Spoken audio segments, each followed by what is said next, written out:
पुण्यातील मुळशी तालुक्यातील वैष्णवी हगवणे प्रकरण तुम्हाला नक्कीच आठवत असेल। अवघ्या 23 वर्षांच्या वैष्णवीने सासरच्या अमानुष त्रासाला कंटाळून आपलं आयुष्य संपवलं आणि संपूर्ण महाराष्ट्र या बातमीने हादरून गेला।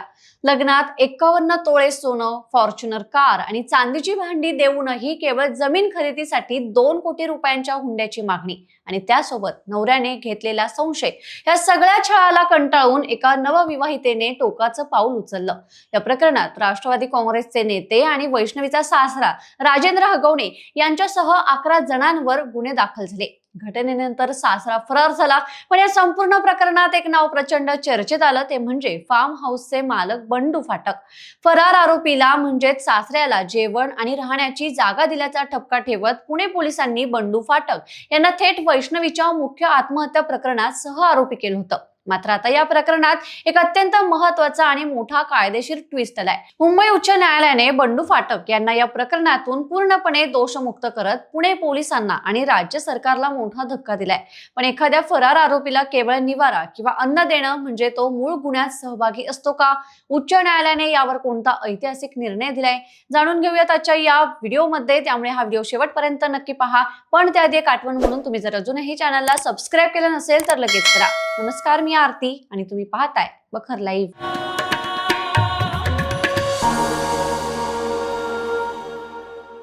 16 मे 2025 रोजी पुण्यातील मुळशी तालुक्यातील भुकुम इथं 23 वर्ष वैष्णवी शशांक हगवणे हिचा संशयास्पद मृत्यू झाला होता। हुंड्यासाठी शारीरिक आणि मानसिक छळ केल्यामुळेच वैष्णवीने आत्महत्या केल्याचा आरोप तिच्या माहेरच्या लोकांनी केला। वैष्णवीच्या लग्नाच्या वेळी तिच्या माहेरच्यांनी 51 तोळ सोनं, फॉर्च्युनर कार आणि चांदीची भांडी दिली होती। मात्र जमीन खरेदीसाठी 2 कोटी रुपये घेऊन या मागणीसाठी सासरचे लोक तिचा छळ करत होते, तर शशांक तिच्या चारित्र्यावर संशय घेत होता। या सर्व गोष्टीला कंटाळून तिने आत्महत्या केल्याचा आरोप माहेरच्यांनी केलाय। यानंतर पती, सासू, सासरे आणि नणंद यांच्यासह 11 जणांवर गुन्हे दाखल करण्यात आले। वैष्णवीच्या आत्महत्येची घटना घडल्यानंतर तिचा सासरा आणि राष्ट्रवादी काँग्रेसचा नेता राजेंद्र हगवणे या पोलिसांच्या अटकेपासून वाचण्यासाठी फरार झाला होता। त्याने काही दिवस पवना डॅम परिसरातील एका फार्म हाऊस मध्ये आसरा घेतला होता। फरार आरोपीला जेवण व राहण्याची व्यवस्था करून दिल्याचा ठपका ठेवत पुणे पोलिसांनी रिसॉर्ट मालक बंडू फाटक यांना या गुन्ह्यात सह आरोपी केलं होतं।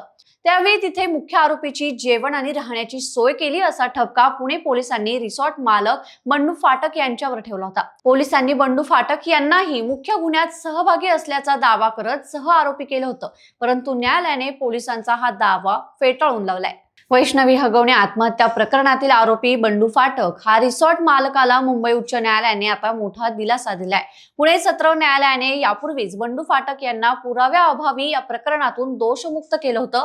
मात्र पुणे पोलिसांनी सत्र न्यायालयाच्या या निर्णयाला हायकोर्टात आव्हान दिलं होतं। उच्च न्यायालयाने पुणे पोलिसांची आणि राज्य सरकारची याचिका फेटाळून लावत सत्र न्यायालयाचा निर्णय योग्य ठरवला आणि बंडू फाटक यांच्या दोषमुक्तीवर अंतिम शिक्कामोर्तब केला। या प्रकरणाच्या सुनावणी दरम्यान न्यायमूर्तींनी एक अत्यंत कायदेशीर व महत्त्वाचा मुद्दा स्पष्ट केला। कोर्टाने स्पष्ट शब्दात सांगितलं की एखाद्या फरार आरोपीला केवळ निवारा देणं किंवा जेवण पुरवणं म्हणजे ती व्यक्ती मूळ गुन्ह्यात किंवा मुख्य कटात सहभागी आहे असं सिद्ध होत नाही। न्यायालयाने पुढे नमूद केलं की संबंधित व्यक्तीला घडलेल्या मूळ गुन्ह्याची पूर्ण माहिती होती आणि ती माहिती असूनही त्याने जाणीवपूर्वक गुन्हेगाराला मदत केली हे पुराव्यानिशी सिद्ध होणं आवश्यक असतं। केवळ संशयाच्या आधारावर किंवा भावनिक मुद्द्यांवर कुणालाही सह आरोपी ठरवता येणार नाही। पुणे सत्र न्यायालयापाठोपाठ आता मुंबई उच्च न्यायालयानेही बंडू फाटक यांना दोषमुक्त केल्यामुळे पुणे पोलिसांच्या तपासावर आणि दोषारोप पत्रावर प्रश्नचिन्ह उपस्थित झाले। केवळ फरार आरोपीला निवारा दिला म्हणून मुख्य गुन्ह्यात सह आरोपी करता येत नाही, हा उच्च न्यायालयाचा निकाल भविष्यातील अनेक कायदेशीर प्रकरणांमध्ये अत्यंत महत्त्वाचा ठरणार आहे। वैष्णवी हगवणे यांच्या कुटुंबाला न्याय मिळण्याच्या या लढ्यात उच्च न्यायालयाच्या या निर्णयाकडे तुम्ही कसं पाहता? पोलिसांच्या या तपासावर तुमचं काय मत आहे? आम्हाला कमेंट करून नक्की कळवा आणि हा व्हिडिओ आवडला असल्यास लाईक करा, शेअर करा आणि अशाच ताज्या घडामोडींसाठी बखर लाईव्हला सबस्क्राईब करायला विसरू नका। धन्यवाद।